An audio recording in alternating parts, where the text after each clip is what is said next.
Pozdrav svima ljudi, dobrodošli u tutorial kako napraviti intro. Da, evo ovako, naravno ja sam Jovan, dobro da se predstavim, evo ovako. Prvo što sam ja uradio, treba će vam jedna muzika, po vašem izboru i logo valjda, ako se tako zove, ili slika, bilo šta.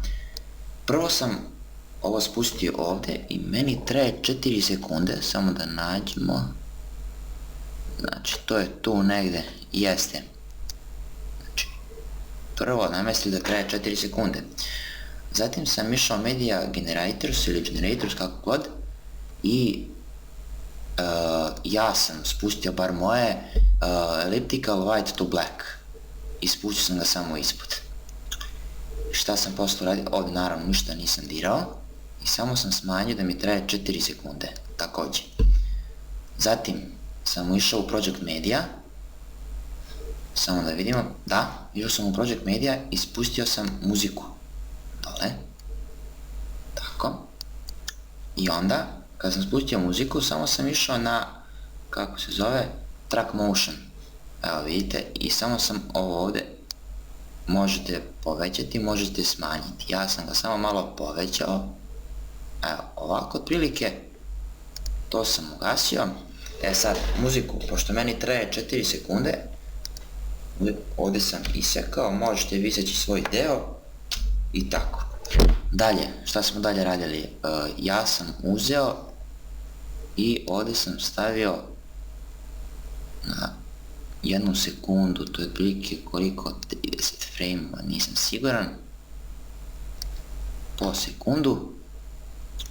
Šta sam onda radio? Išao sam u Translation i ovdje samo da vidim page loop, nije, ovdje mislim, da.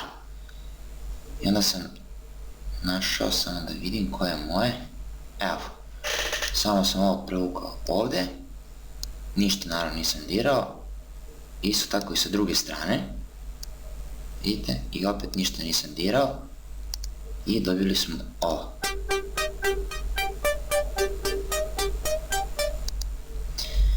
Zatim uzeo sam i renderovao. Kako sam renderovao? Evo, pokazat ću vam i to. Išao sam render as. Onda sad čekamo malo. Potom, samo da vidim, da nađem. Pošto je meni samo da nađem. Evo ga. Tu je. I onda zatim sam išao, tako to, idete, ako hoćete napraviti novo, evo sad ću vam pokazati, idete u Windows Media, tako, i zatim idete u 6 megabita HD, idete Customize Template, ja neću vam objašnjavati, već samo stopirajte klip i vidite kako sam ja namestio. Ovo namestite ovako, ovo namestite ovako, ovo možete podešavati 85 do 90, evo ja ću, 85, nije bitno.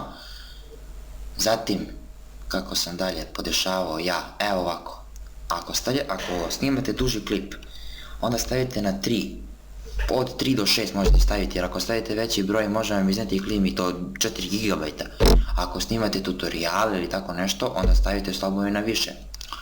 Ovdje ništa i project slobodno stavite na best, to ništa ne morate da dirate i kada sve to uradili, samo preimenujete ovdje, sačuvate i izađete. Ja to neću raditi pošto već imam i idete, pošto render ovdje, idete render. Ja neću renderovati pošto ga već imam. Izađi i evo jedan tutorial kako, baš jednostavan tutorial za manje od 5 minuta možete napraviti. Nadam se da sam vam pomogao, lajkujte, šerujte, subscribeujte, pozdrav!